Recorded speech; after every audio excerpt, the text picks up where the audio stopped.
Quando nós falamos de mega conglomerados internacionais, é impossível não pensarmos logo de cara na Sony. Fabricante da maioria das TVs dos anos 90, a empresa japonesa acabou se expandindo de uma forma bizarra e hoje tem divisões em diversas áreas, incluindo cinema, estúdio de música e toda uma divisão de jogos, que inclui a produção de alguns dos jogos mais aclamados das últimas décadas, como God of War e The Last of Us, lançados para o lendário PlayStation, uma das linhas de videogame mais conhecidas e amadas do planeta. Mas como que a Sony, que começou com uma pequena fábrica de panelas de arroz no Japão, conseguiu crescer tanto a ponto de virar esse império global? Eu sou o Revel, você tá na UVP Capital e hoje vamos falar sobre a história da Sony. Nossa história começa em 1945 na cidade de Tóquio, no Japão. Masaru Ibuka, o primeiro nome da nossa dupla de protagonistas, tinha 38 anos de idade e tinha acabado de sair do exército japonês, na época da rendição do Japão na Segunda Guerra Mundial. Masaru era um engenheiro que queria encontrar uma forma de ganhar dinheiro num Japão que estava devastado pela guerra. E foi no distrito de Nihonbashi, na cidade de Tóquio, que ele começou um pequeno negócio no ramo de conserto de rádios. Akio Morita, um dos colegas militares de Masaru na época da guerra, ficou sabendo sobre o empreendimento do amigo num jornal e decidiu visitá-lo para ver como estavam as coisas. Ele ficou encantado com o negócio do amigo, e juntos os dois começaram a planejar formas de expandir mais a empresa e começar a focar não só em conserto de rádios, mas também na produção de outros itens eletrônicos. Akio era filho de uma família muito rica que trabalhava na produção e venda de saquês e missôs, e que apesar do seu pai ver todo esse negócio dos eletrônicos com um certo ceticismo, decidiu pôr uma grana no negócio do filho e do seu amigo. Algo que corrigido para os dias de hoje seria algo próximo dos $60 mil. Pode não parecer muito, mas num país devastado pela guerra, esse era um valor ultra relevante. Akio e Masaru com essa grana iriam criar oficialmente a Tokyo Tsushin Kogyo Kabushiki Kaisha, que traduzido ficaria algo como Corporação de Engenharia de Telecomunicações de Tóquio. Esse seria o começo que se tornaria, anos mais tarde, a Sony Corporation.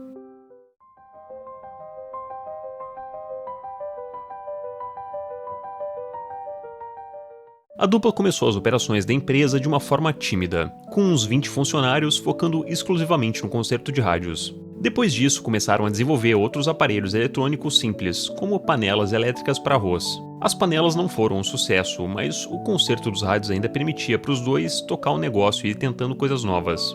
No finalzinho da década de 40, Akio e Masaru desenvolveram uma tecnologia própria de gravação magnética em fitas, inspirada nas versões americanas. Essa invenção não só foi vendida para que a dupla se capitalizasse, como também foi o alicerce para que eles produzissem seus próprios gravadores. Os gravadores foram o primeiro grande sucesso da empresa. Eles gravavam o áudio em fitas que poderiam ser ouvidas mais tarde e passaram a ser usadas em tribunais, escolas e empresas.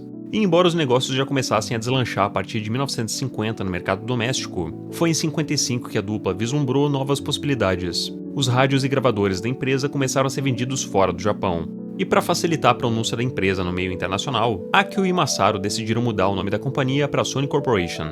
O nome Sony começou a aparecer nos produtos da empresa em 55, mas só se tornaria o nome oficial da companhia em 58. Durante a Guerra do Vietnã, a Sony passou a vender componentes eletrônicos essenciais para os esforços de guerra, e isso ajudou a empresa a se consolidar ainda mais no país. E eventualmente eles abririam seu próprio braço corporativo americano, a Sony Corporation of America.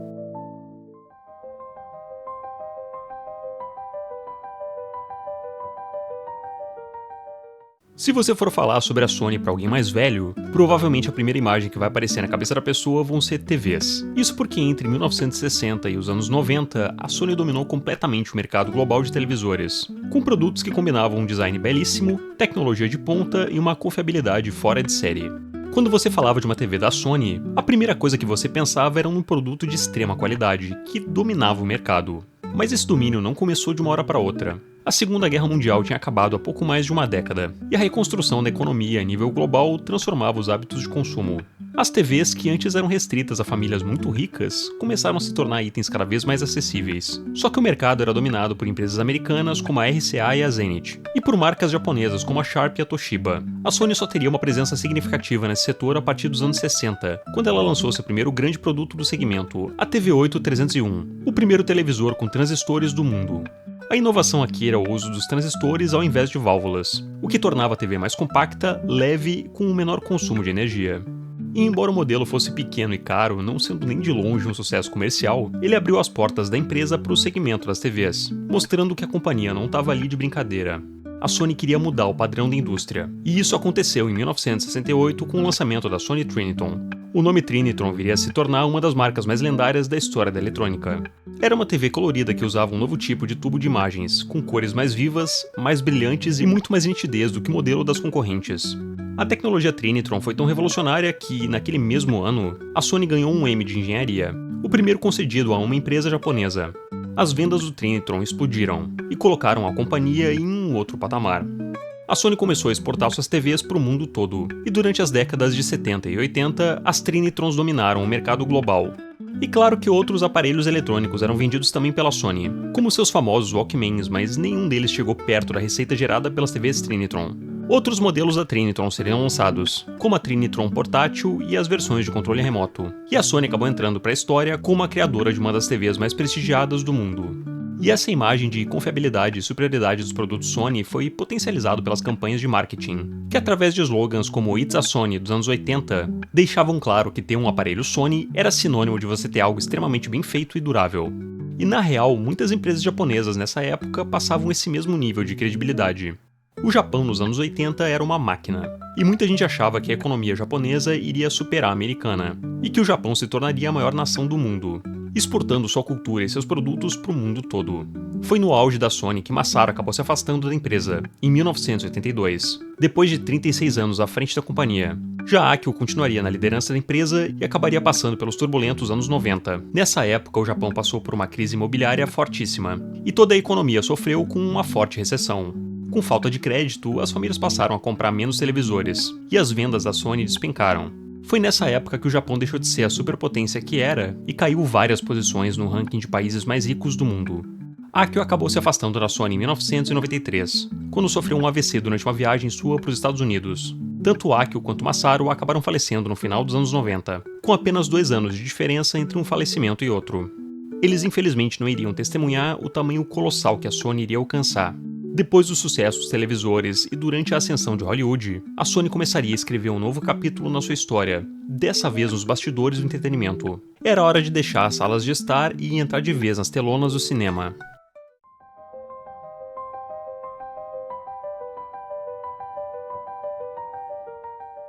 Se os anos 70 e 80 foram marcados pelo sucesso da Sony no mercado de eletrônicos, especialmente com as TVs Trinitrons, os anos 90 trariam um novo e inesperado passo para a companhia, a entrada definitiva dela para o mundo do cinema.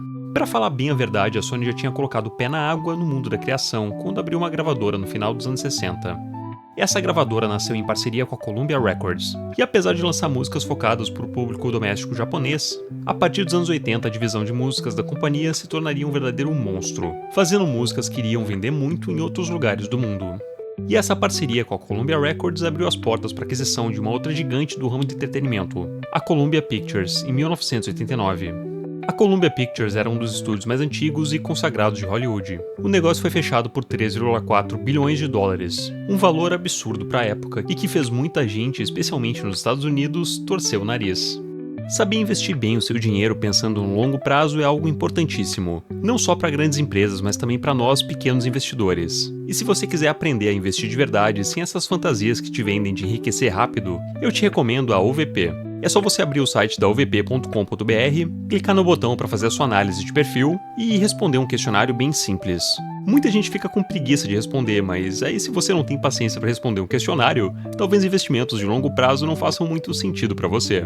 Na OVP a gente vai te ensinar o caminho certo e sem atalhos, aportar de forma consistente nos melhores ativos. Se você acha que dá para ficar rico da noite pro dia aportando pouco, eu não quero te desanimar, mas isso não vai acontecer. Agora, se você já é alguém que ganha seus R$ 4.500 por mês e consegue salvar uma parte legal dessa grana para fazer os aportes, aí a coisa já muda de figura. E se você ganha seus 15 ou até 50 mil reais por mês, esse processo para enriquecimento vai ficar ainda mais rápido. Só que quando eu falo de enriquecer, eu não tô falando de você sair por aí com uma Ferrari na rua. Eu tô falando de você conseguir respirar um pouco mais tranquilo, sabendo que uma grana relevante vai cair na sua conta todo mês de forma passiva. Para quem se mata trabalhando e depende 100% do salário, essa talvez seja uma ótima forma para diversificar nas receitas e até para se aposentar mais cedo do que a maioria. Que, para ser bem franco, a gente sabe que a maioria nem vai se aposentar pelos moldes que a gente tem hoje. Se você quiser fazer isso do jeito certo investindo no seu futuro, aovp.com.br. Clica no link e preencha o formulário. A gente está começando uma turma nova e vamos te ensinar a investir de forma estratégica, tanto no Brasil quanto no exterior. Bom, mas voltando para a história da Sony. A ideia de um estúdio histórico do cinema americano cair nas mãos de uma empresa japonesa causou bastante desconforto na indústria. Mas a Sony não estava comprando um estúdio apenas para diversificar suas áreas de atuação. Além de criar tecnologia, ela queria também criar mídia, ser a dona dos seus próprios conteúdos. Depois da compra da Columbia Pictures, a empresa rebatizou sua divisão de cinema para Sony Pictures Entertainment e começou a fazer uma série de mudanças internas. No início, a gestão foi turbulenta. A empresa teve dificuldades em entender o funcionamento de Hollywood e sofreu com uma sequência de filmes que fracassaram nas bilheterias. Mas isso não durou para sempre. A virada veio no fim dos anos 90 e no início dos anos 2000, quando a Sony Pictures começou a emplacar grandes sucessos. Entre os maiores destaques dessa fase estão filmes como Homens de Preto, de 97, estrelando Will Smith e Tommy Lee Jones, e o filme do Stuart Little, em 99. Foi em 99, inclusive, que a Sony comprou por 7 milhões de dólares os direitos do Homem-Aranha, numa época que a Marvel estava à beira da falência. E apenas 3 anos depois dessa compra, em maio de 2002, saiu o primeiro filme do Homem-Aranha nos cinemas, dirigido por Sam Raimi e estrelando Tobey Maguire. O filme é um sucesso avassalador e faz nada mais nada menos que 800 milhões de dólares em bilheteria, sem contar com todos os produtos do Cabeça de Teia licenciados pela Sony. O filme do Homem-Aranha, junto com o filme dos X-Men feito pela Fox, iniciou toda a febre dos filmes de herói que a gente iria viver por décadas.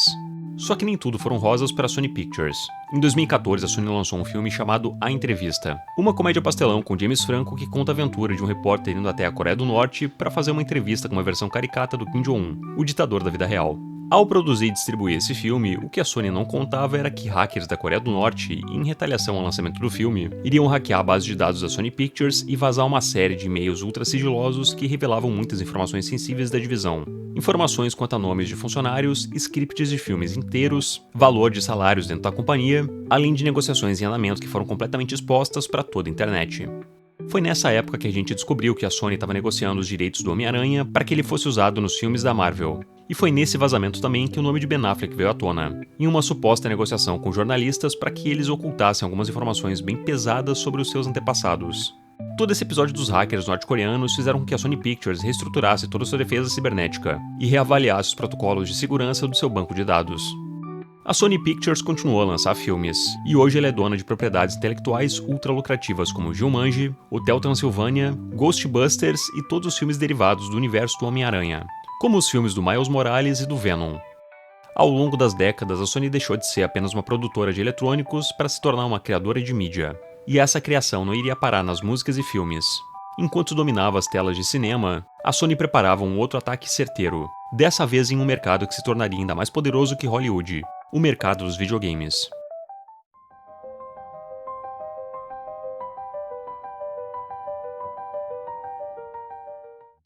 Se você perguntar para algum aficionado em videogames qual o melhor console da história, muito provavelmente a maioria deles vai responder que é algum videogame da linha PlayStation. Só que muito antes da criação dele, a Sony meio que não tinha nada a ver com a indústria dos jogos. Tudo que ela fazia era vender componentes eletrônicos para Nintendo, outra empresa de jogos que já tem vídeo aqui no canal e que nos anos 80 produziu o famoso Super Nintendo, um sucesso insano de vendas. Ken Kutaragi, um dos prodígios dentro da divisão de eletrônicos da Sony, conseguiu convencer os cabeças da corporação a investirem em consoles. O plano era de que a Nintendo, que dominava o setor dos jogos, faria uma parceria com a Sony para lançar o PlayStation, o primeiro videogame de CD da história. Só que quando as coisas estavam se encaminhando para o acordo final, a Nintendo deu para trás e fechou um acordo com a rival da Sony, a Philips, num episódio que ficaria conhecido como a maior traição da indústria dos games. Diante da quebra de contrato em 4 de maio de 1992 e da traição da Nintendo, Kutaragi correu contra o tempo para convencer o então presidente da Sony, Norio Ohga, para não abandonar o projeto. Ele implorou para que o plano para se criar o PlayStation não fosse abandonado, e inclusive ameaçou se demitir caso a Sony desistisse do console. Em junho de 1992, a diretoria da Sony aprovou oficialmente o desenvolvimento de um videogame próprio, confiando em Kutaragi, o pai do PlayStation, para liderar a divisão. O console marcou a entrada definitiva da Sony no mercado dos jogos eletrônicos, sendo um verdadeiro sucesso. Em apenas um ano, o PlayStation ultrapassou a marca de 2 milhões de unidades vendidas, apoiado por títulos como Gran Turismo e Final Fantasy VII, que mostravam o potencial dos CDs se comparado com cartuchos tradicionais da indústria. Depois disso veio o PlayStation 2, lançado em 4 de março de 2000, e que se tornaria o videogame mais vendido de todos os tempos. Além de conseguir rodar os antigos jogos de Play 1, ele contava com clássicos como Metal Gear, Resident Evil 4, GTA San Andreas e o lendário Shadow of the Colossus. E depois do sucesso absurdo do PlayStation 2, a Sony continuou criando novos consoles que melhoravam ainda mais os gráficos dos jogos, com lançamentos como o PlayStation 3 de 2006 e o PlayStation 4 de 2013. Aqui franquias como God of War e The Last of Us se tornaram titãs e redefiniram a experiência de jogar um jogo. E se você quiser aprender a investir de verdade, eu te recomendo a OVP. Se você já tem R$1 milhão investidos, ou tem pelo menos R$500 por mês que você consegue investir, você só precisa clicar aqui no link da descrição e responder o nosso formulário. Além dos benefícios da OVP na hora de investir, você pode ter acesso ao cartão da OVP, que além de ser o melhor cartão do mercado, te dá acesso a salas VIP, cashback na fatura, tem um sistema de pontos espetacular, além de te oferecer várias outras vantagens. Eu acredito que essa seja uma excelente decisão para o seu futuro. Agora, jogar videogames passou a ser algo muito mais próximo de participar de um filme. E em novembro de 2020 é lançado o PlayStation 5, que acaba sofrendo um pouco com o nível de qualidade altíssima dos jogos já criados para Play 4. Hoje esses jogos grandes e bem produzidos demoram tanto para sair, que geralmente o desenvolvimento deles demora mais do que o lançamento de um novo console. O que faz com que a maioria dos jogos de Play 5 sejam na verdade jogos de Play 4 relançados ou remasterizados. Nada disso, porém, tira o sucesso comercial que a linha PlayStation trouxe para a Sony, além do prestígio que ela conseguiu junto ao público pelos seus jogos lendários.